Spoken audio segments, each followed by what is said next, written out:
Assalamu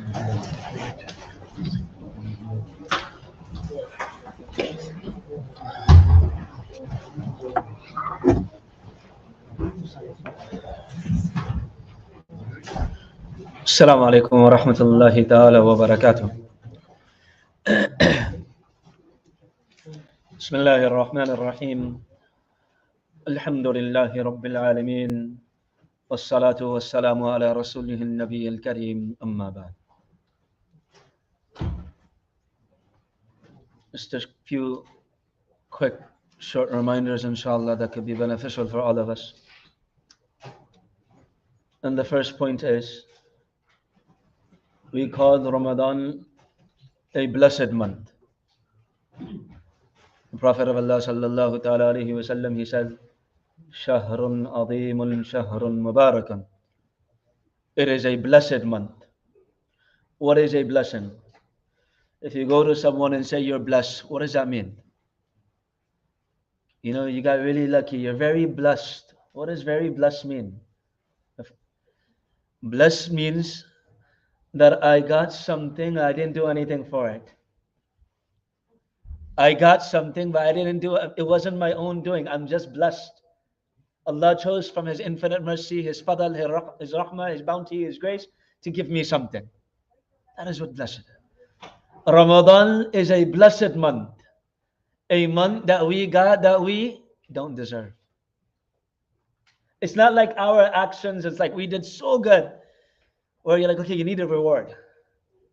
But Allah is saying, I'm going to bless you with something, even though you're not mustahiq of it, you're not deserving of it, you're not worthy of it, but I love you so much, I want to give you an opportunity every year to make up for those 11 months.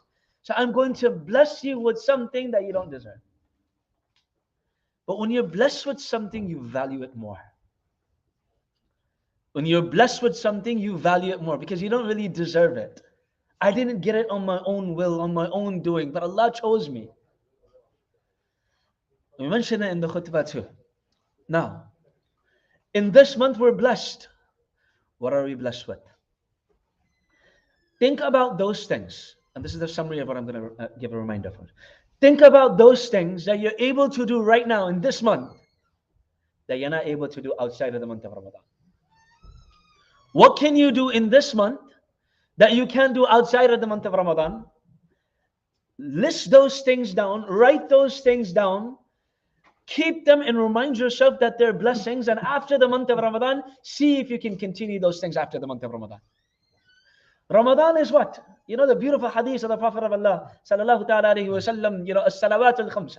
Yani the 5 daily prayers from Fajr to Zuhr. Everything you did before Zuhr, you're forgiven. From Zuhr to Asr, everything you did before Asr, you're forgiven. From Asr to Maghrib, everything from Maghrib, you're forgiven. Everything before Maghrib, you're forgiven. From Isha, everything before Isha, you're forgiven. Jum'ah to Jum'ah, you're forgiven. From Jum'ah to Jum'ah. Ramadan to Ramadan. Ramadan's effect is supposed to last till the next month. If you want Ramadan to be effective, you have to start right now, today. So what you're able to do today, right now, that you're able to do in this month, write it down. Outside of the month of Ramadan, for example, you don't have the strength, or you think you don't have the ability to fast. But Ramadan comes, you start fasting right away. Even if you didn't do prior preparation, started, practicing fasting. But Ramadan starts, you're able to do it. Allah sends some spiritual help, that we will have our nieces and our daughters and our young sisters and our young children that are 5, 7 making an effort to fast, and they're able to do it.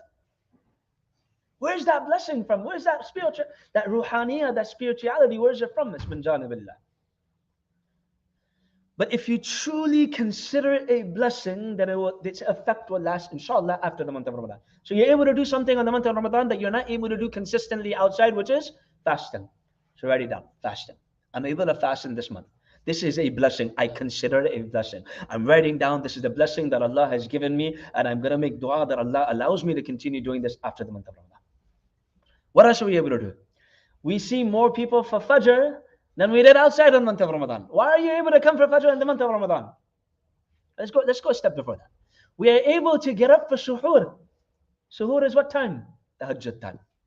Ya ayyuhal muzammil, qum al-layla illa qalila. The first prayer that was made an obligation upon this ummah, tahajjud.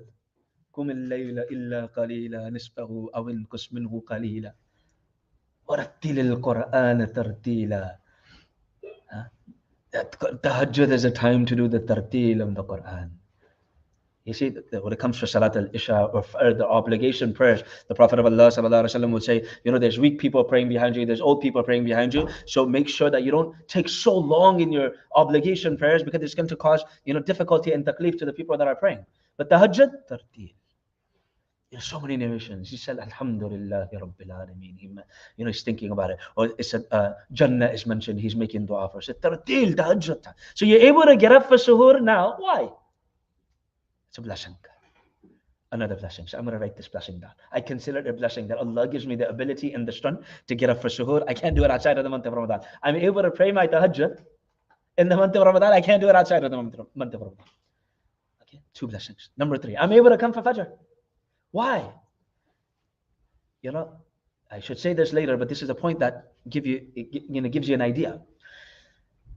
A student, he asks his sheikh, he asks his ustad, in the last 10 nights, 23rd, 25th night, one of the odd nights, he asked his ustad, he said, Sheikh, do you think tonight is Laylatul Qadr? Do you think tonight is Laylatul Qadr? And the ustad responded, oh my student, if you understood the Qadr of Allah, every night would be Laylatul Qadr. The one who can reward you with Laylatul Qadr khayrun min alf shahr, on the night of Qadr, that Allah is not restricted to Laylatul Qadr. He can give us that reward right now at this moment if He wanted to.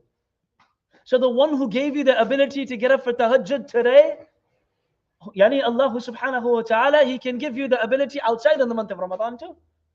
You're able to come for Fajr. So this, this assumption or this statement that we have, we can't do it, it's too early, we can't come, our work schedule doesn't allow it, I can't wake up early enough, I need to get up later, I need to, no.